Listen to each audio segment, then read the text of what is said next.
Su nekantrumu ir jauduliu paskutiniai mėnesiai jachtos dienoraštį sekė Floridos lietuviai, balandžio 9-ąją pagaliau sulaukė Majamio įlankoje prisišvartavusių Lietuvos tūkstantmečio kvieslių. 7-ojo etapo buriuotojai, vadovaujami kapitono Raimundo Šiugždinio, dar kovo 11-ąją perėmė stafetę iš 6-osios komandos Brazilijos San Paulo uoste ir įveikė 4850 jūrmylių bei papildė atsargas Martiniko saloje, pagaliau pasiekė Floridos krantus. Pasitikti buriuotojų atvyko ne tik Majamio lietuviai, tačiau ir entuziastai iš visos Floridos. Iškilmingose buriuotojų sutiktuvėse dalyvavo atstovai iš Palm Beach, Orlando, Fort Myers, Miami, Pompano lietuvių bendruomenių. Pačioje Majamio miesto širdyje, Mia Marina prieplaukoje 5 valandą vakaro buriuotojų su tradicinė duona ir druska jau laukė tautiniais kostiumais pasidaminusios lietuvaitės ir gausus pasitinkančiųjų būrys. Odisėjininkai noriai dalinosi kelionės įspūdžiais, o pageidaujantiems buvo suteikta galimybė apžiūrėti įžymėją Ambersail jachtą ne tik iš išorės, bet taip pat ir susipažinti su buriuotojų gyvenimo sąlygomis bei kasdienė buitimi. Kapitonas Raimundas Šiugždinis, dalyvavęs dar 6-ajame etape, aplankiusiame Horno ragą, sutiko trumpai pasidalinti kelionės įspūdžiais.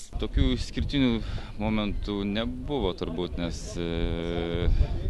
sąlygos buvo žinoma įvairios, sudėtingesnės, lengvesnės, bet kaip esi pasiruošęs, tai viskas vyksta teisingai ir svarbiausia, kad mes čia laiku buvom. O sakykit dabar, ar jachta Volvo 60, apie kurią buvo tiek daug šnekėta ir kurių yra tiek nedaug visam pasauliu, ar jinai atitiko jūsų lūkesčius ir reikalavimus? Taip, iš tikrųjų, ant šitos jachtos jautiesi žymiai saugiau negu ant bet kokios kitos, nes sąlygos iš tikrųjų buvo paskutinę parą iki čia, buvo iš tikrųjų labai sudėtingos, srovė, bangos, naktis, vėjas stiprus labai pūtė ir iš tikrųjų jautiesi žymiai saugiau, kai plauki su Volvo 60, nes tai yra lenktyninė jachta ir viskas paskaičiuota lenktynėm maksimaliai. Vienas iš įgulos narių sakė, kad žmonės, buriuotojai, kurie nemoka iki šiol nemokėjo melstis, ant kelionės metu Odisėjos tikrai išmoks.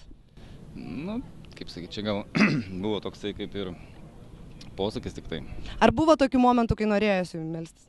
Nu, kaip sakyti, man asmeniškai tikrai ne, bet visur turi būti ta rizika paskaičiuota. Ir jeigu perlenkė tą lasdą, jinai gali suduoti paskui. Tai vat reikia apskaičiuoti tą riziką ir nepadaryti tų kažkokių klaidų mažų, kurios gali privesti prie didesnių. Ar jūs pats rinkotės komandą, ar buvo burtų keliu, ar buvo kažkokie tai kiti galbūt metodai?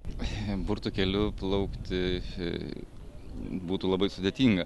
Žinoma, kiekvienas narys buvo atrinktas. Tai, kad tu galėtum pasitikėti, šiuo atveju buvo pasirinkti visi teisingi žmonės. Būtent po šitos kelionės, po šito etapo, po beveik mėnesio laiko atviram vandenyne, kokie būtent vidiniai pasikeitimai ir koks iš tikrųjų jausmas būtent įveikus šitą etapą? Apie žmogiškus jausmus reiktų šnekėti, kadangi pamatai žmogų per tiek laiko, tokioj nedėliam plotė, tu pamatai žmogų visiškai kitokį, negu jis yra normaliam gyvenime. Ir, kaip sakyti, labai geras šūkis ant nugaros užrašytas pas mane ant maikutės. Parodykit mums savo šūkį. Draugystės.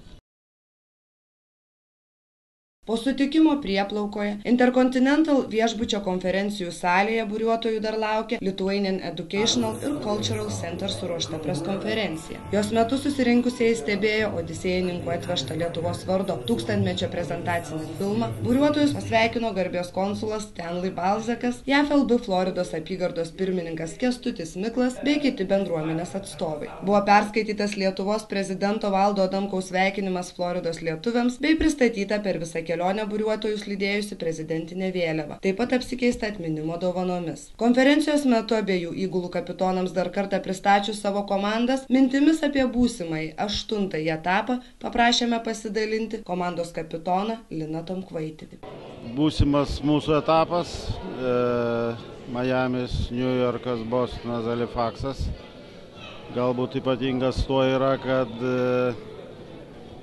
prasideda šiltoje vietoje, šiltuose vandenyse, o baigsis ten, kur šiandien bent jau yra minusinė temperatūra. Šitas rajonas, kuriuo mes plauksime, pasižymi labai intensyvią laivybą. Sekmadienį jau artėja ciklonas, taip kad mus irgi kaip ir kitiem matyti, irgi teks patirti ir stipresnių vėjų, ir bangų. Ar jaučiatės pasiruošę bet kokiem netikėtumams? Manau taip, įgula yra patyrusi ir turėtume mes tikrai viską sėkmingai atlikti. Ši kelionė buvo finansuojama bent jau dalinai vyriausybės. Vyriausybė nerado galimybės nei cento mūsų projektui.